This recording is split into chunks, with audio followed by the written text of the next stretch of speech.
Good evening, everyone. How we all doing? Good. Hey, happy Good Friday.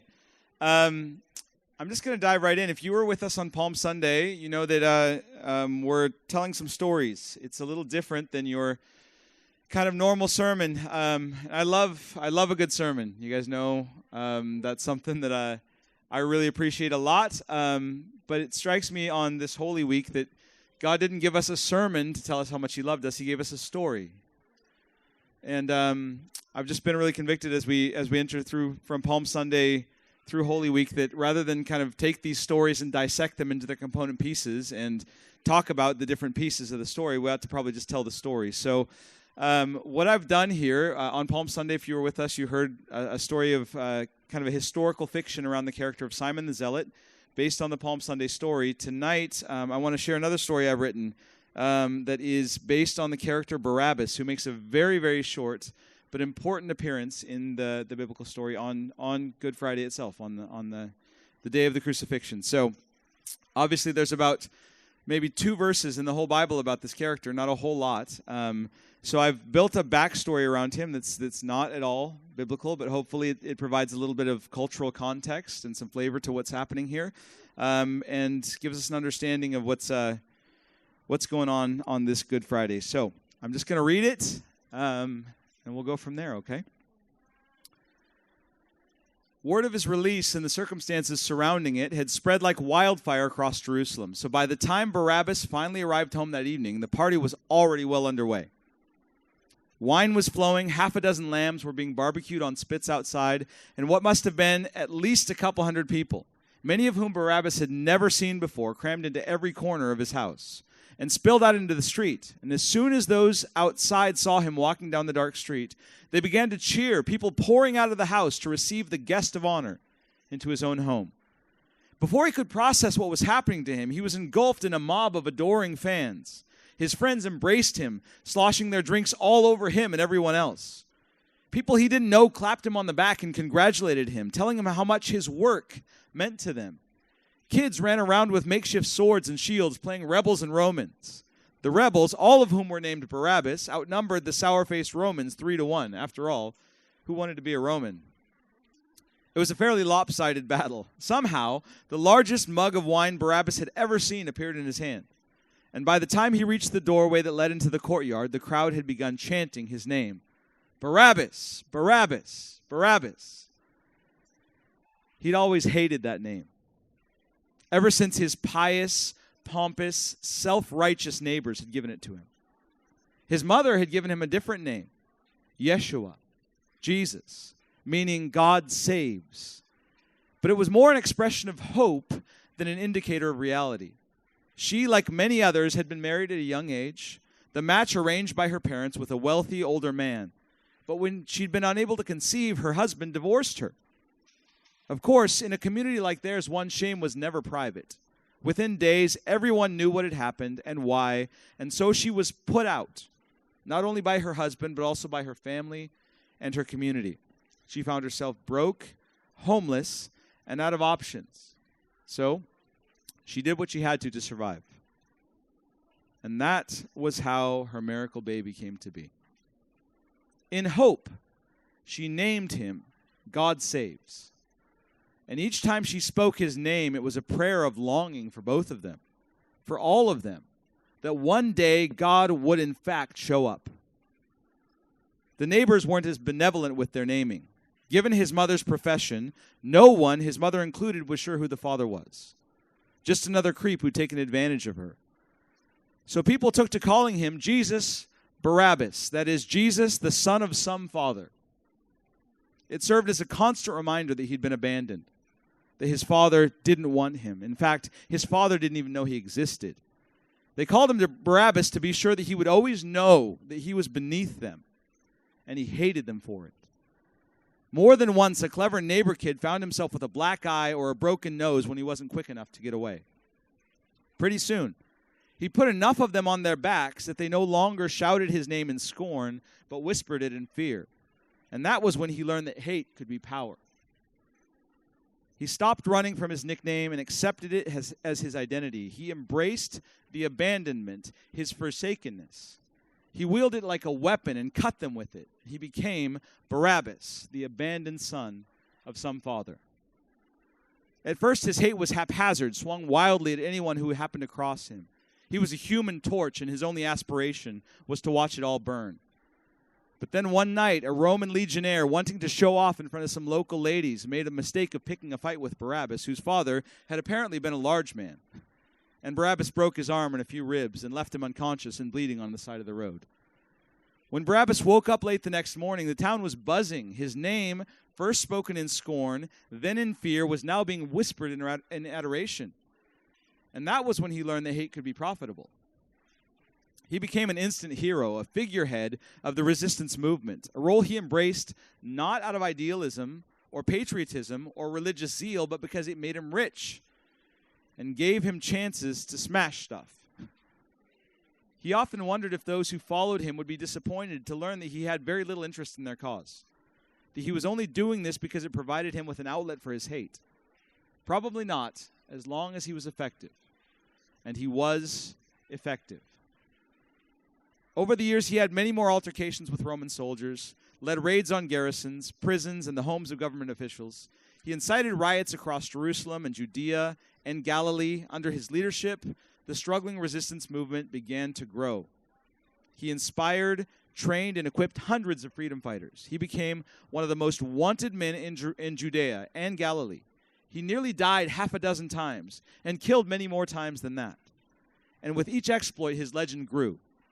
The name he so despised as a child had become one of the most feared or adored names in Jerusalem, depending on which side of the conflict you found yourself. Of course, his success was bound to come to an end eventually. There were just too many Roman soldiers, and they had far better training than his ill-equipped and outmatched freedom fighters. As the years dragged on, he started losing men faster than he could recruit them. His raids became less and less frequent and less effective, and eventually his luck ran out. He was captured, tried, and convicted, and thrown into jail to await his punishment, death by crucifixion. The Romans were ecstatic that they'd finally laid their hands on the mythical figure and went to great lengths to demonstrate to the whole community that even a legend could bleed. And while Barabbas certainly would have preferred a different outcome, he wasn't terribly surprised. He always knew this is how it would end. The night before he was to be executed, he thought about his mother. The only person who'd ever really loved him. The only person he'd ever really loved. She died young, broke and broken on the streets, a hazard of her profession, never having seen her prayer answered. He thought sadly that she would be disappointed to know that he hadn't seen it answered either. He wondered how his mother had stayed so faithful, so certain that God was real, that he saw her needs and that he heard her prayers. Her life had been completely unjust. She was the kindest person he'd ever known, yet she suffered far more than her fair share. He, on the other hand, was guilty. He was about to get exactly what he deserved for his actions. It was right. It was just. But she'd done nothing to deserve her fate. Then again, how connected was his fate to hers? He'd always been the kind of person who accepted the hand he'd been dealt without much in the way of complaint. But on this night, he wondered how different his life might have been had her life been different. Yes, considering his actions, his sentence was just, but wasn't he himself simply the product of an unjust system? What if, he thought, what we call justice is often nothing more than broken people breaking broken people? Thoughts like these tormenting him, he eventually fell into a fitful sleep, memories of his mother haunting his dreams. At one point, just before dawn, he woke up briefly to the sound of angry shouts outside his cell. The Romans had gotten another one. Barabbas drowsily wondered if it was someone he knew before drifting back to sleep.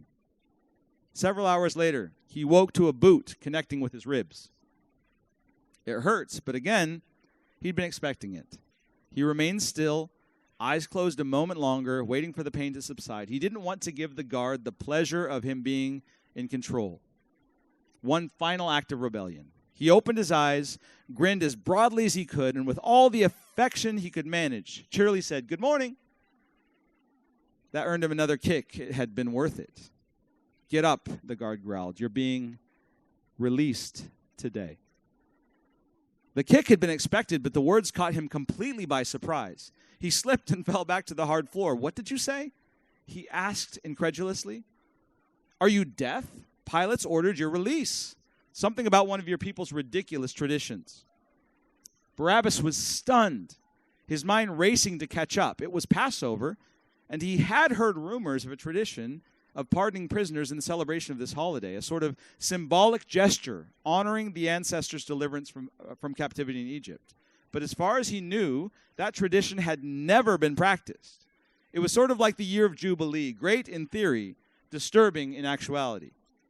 And if it had ever been practiced, it had never happened to anyone with his rap sheet. He had so many questions, but his guard clearly had no interest in conversation. He was brusquely shown to the door, and just like that, the condemned man was free. He stood for a moment, still trying to grasp what had happened to him. And then he smiled. He beamed, really. This was his greatest escape yet. Even he didn't know how he pulled it off. But one thing he did know was that after this, he'd never have to pay for a drink anywhere in Judea ever again. He exited the jail complex, a spring in his step, and immediately saw a crowd waiting to greet him. Friends, fellow rebels, complete strangers. As soon as they saw him, they began to cheer and chant his name. A group of Roman soldiers outside the jail adjusted their grips on their swords, but made no move to stop the celebration. Barabbas bounded over to them with all the lightness of a man pardoned at the 11th hour and began hugging everyone, friends and strangers alike. "How did you all know I'd been released?" Barabbas asked one of his friends, a man named Levi. His friend shouted over the roar of the crowd, "The whole city knows. It's all anyone is talking about." Reading the confusion on his face, Levi grabbed him by his arm and led him through the sea of admirers and well-wishers. And when they reached a quieter spot, most of the crowd having stayed behind to taunt the Roman soldiers, who were clearly under orders to restrain themselves, he began to explain. It all started last night when they arrested Jesus of Nazareth. Barabbas thought back to the commotion he'd heard the night before as Levi continued to detail the events that had led to his release. Apparently, it wasn't the Romans, but the temple guards who'd seized this Jesus. Barabbas had heard of him, supposed to be a prophet or a miracle man or something. They'd seized him in the middle of the night in the garden at the base of the Mount of Olives. Apparently, one of his followers attempted a brief resistance before they all scattered, but the man himself gave up without a fight. They took him back to the high priest's house, where there was a hasty and, according to the rumors, fairly suspect trial. The charge was blasphemy and sedition. Barabbas was an expert on both charges.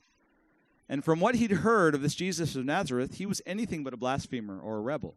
In fact, this was just the opposite of what Barabbas heard.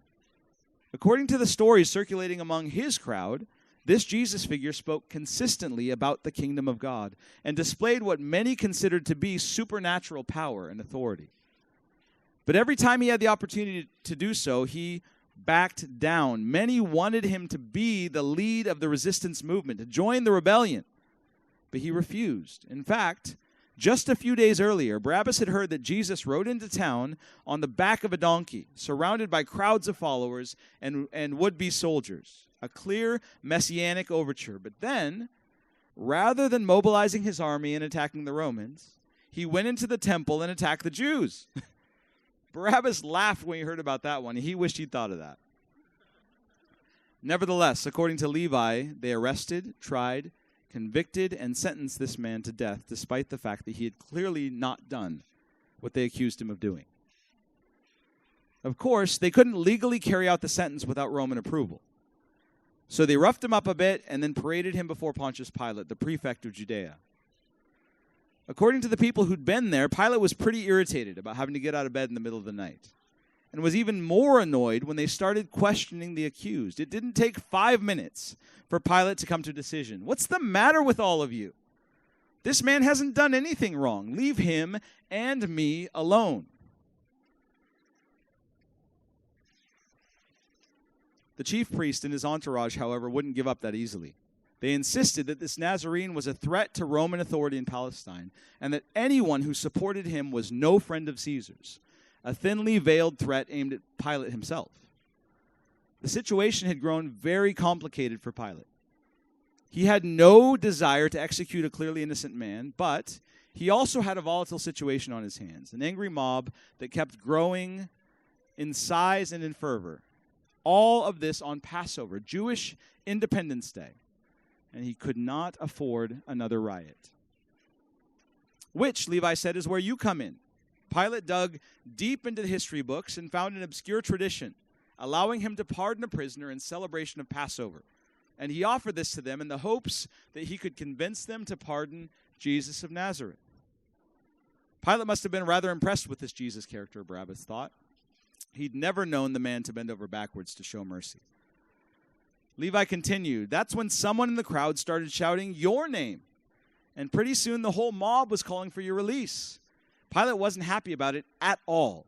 He clearly wanted to see you hang. But what choice did he have?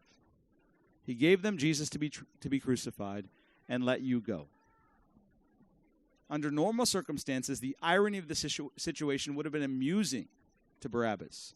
Another example of justice in a broken world. They had arrested, sentenced, and executed an innocent man on charges of sedition and rebellion while calling for the release of a man everyone knew to be guilty of sedition and rebellion.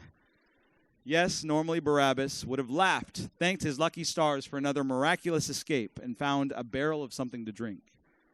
But for reasons he didn't understand, the lightness he'd felt upon release vanished, and his heart sank, and he had no idea why. Levi's voice cut through his haze, and it was only then that Barabbas realized that he'd begun to walk away, leaving his friends standing in the middle of the narrow street. Where are you going? Levi called after him. People will be waiting for you back at the house. They planned a party to celebrate your release. Barabbas mumbled something about catching up with him later and hurried away, not really sure where he was headed. Until what seemed like a moment later, but could have been hours, he looked up and found himself across the Cardo, the Roman road, from Skull Rock. At the base of the hill, a crowd had gathered around 3 crosses. In traditional Roman fashion, the crosses had been erected right next to a major highway to ensure that the execution was a very public affair. The crowd milling around the crosses was made up of several groups: Roman soldiers overseeing the proceedings, Jewish religious authorities looking on with haughty satisfaction, passerbys laughing, jeering, and throwing trash at the men on the crosses, and small knots of the condemned men's friends and family wailing loudly and trying to console one another. Barabbas registered all of this without really seeing any of it, because from the moment he arrived, his gaze was fixed on the man on the center cross. He had never seen him before, but he knew immediately that he was looking at Jesus of Nazareth.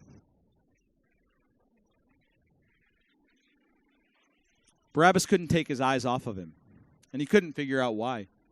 There wasn't anything particularly exceptional about him. He was short, thin, with a receding hairline and a rather unremarkable face. And while many people might find his current condition troubling, the Romans and the Jews had clearly worked him over before nailing him to the cross. It wasn't anything out of the ordinary for a man in Barabbas' line of work. He'd seen plenty of men tortured and executed before.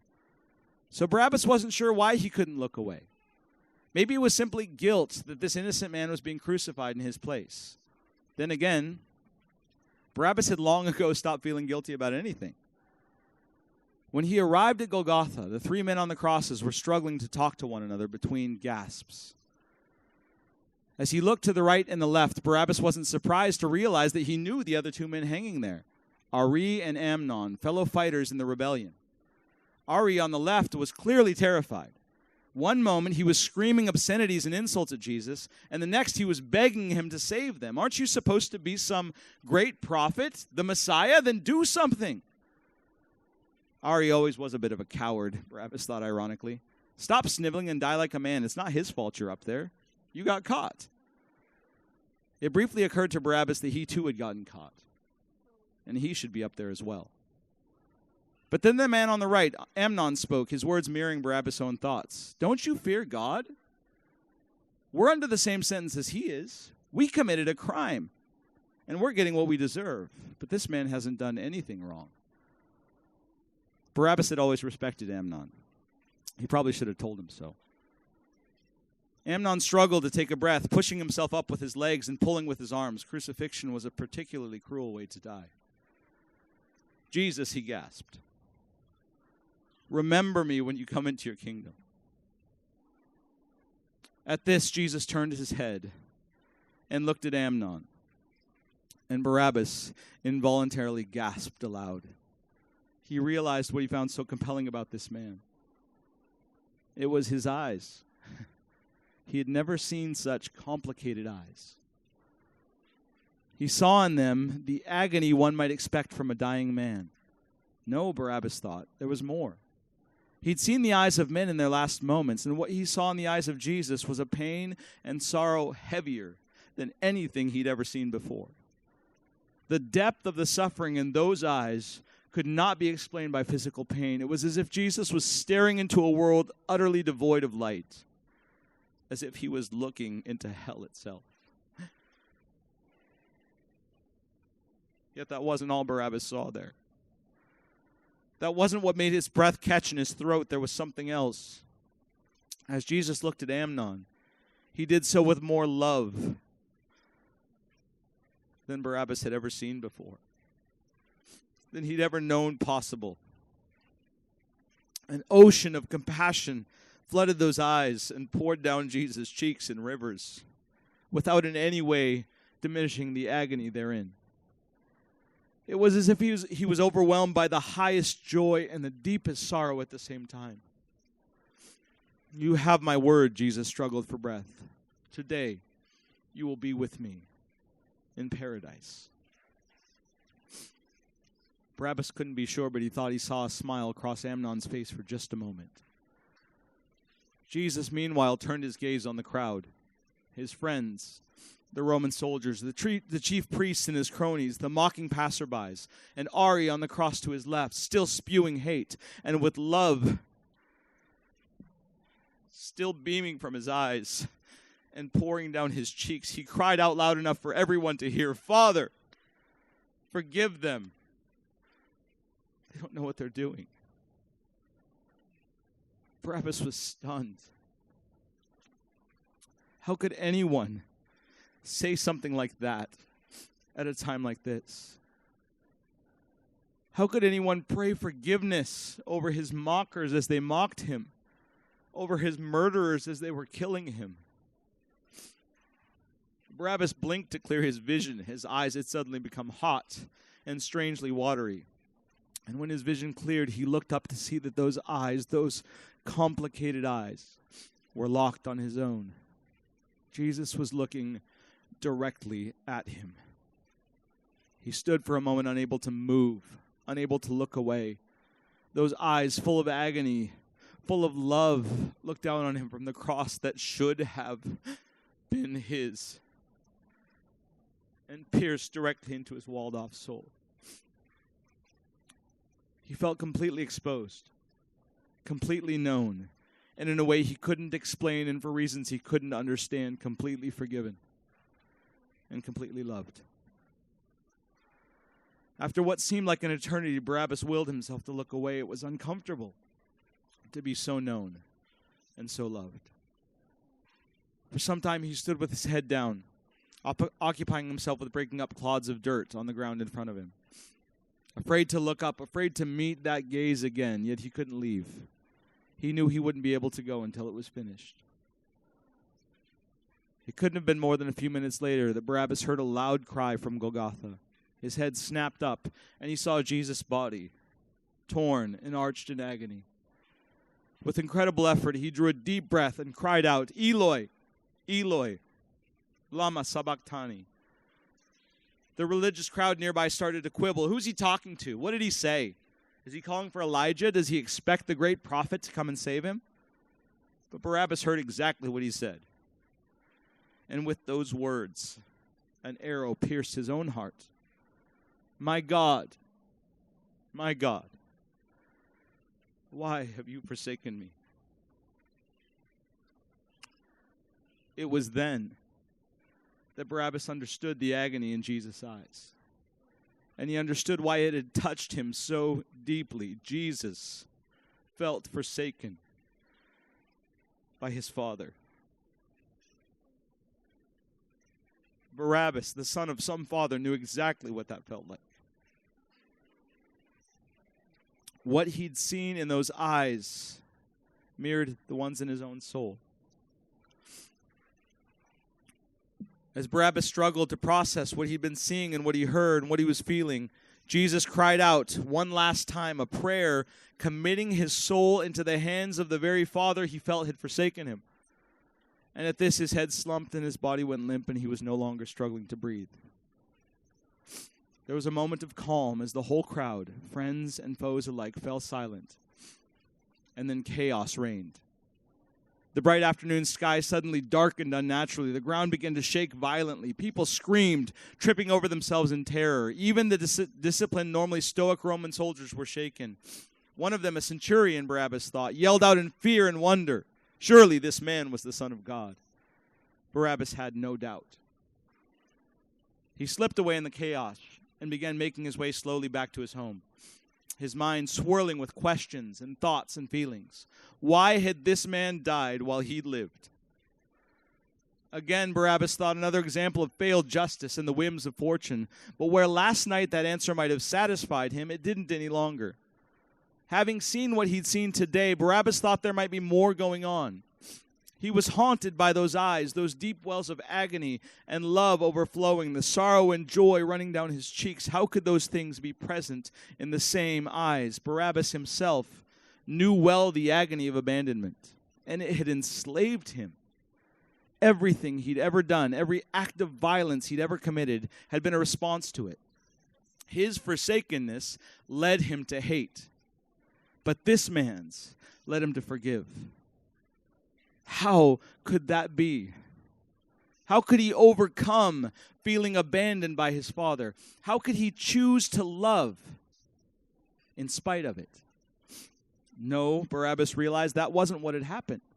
That wasn't what he'd seen reflected in those eyes. It wasn't that love replaced the pain. Somehow this man managed to hold both within himself completely, as if they belonged together.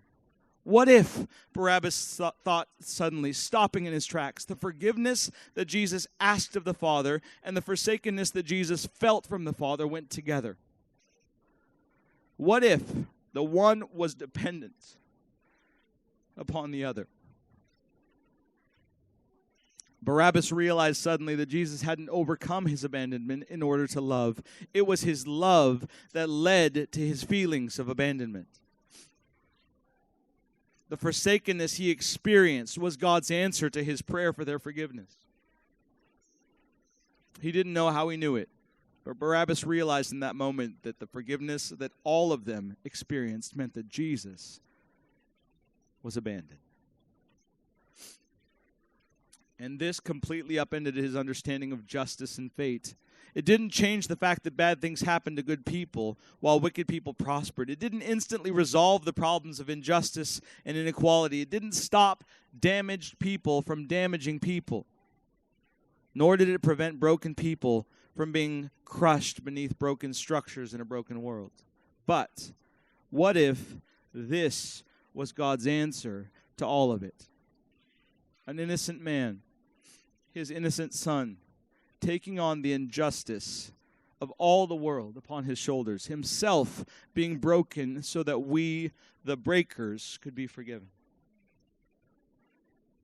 He walked on like this for hours, carried along by his own thoughts and by thoughts that couldn't possibly be his, that had to be coming from somewhere else, stopping and starting as fresh revelation would strike him. He got lost several times on his way, but eventually found himself home.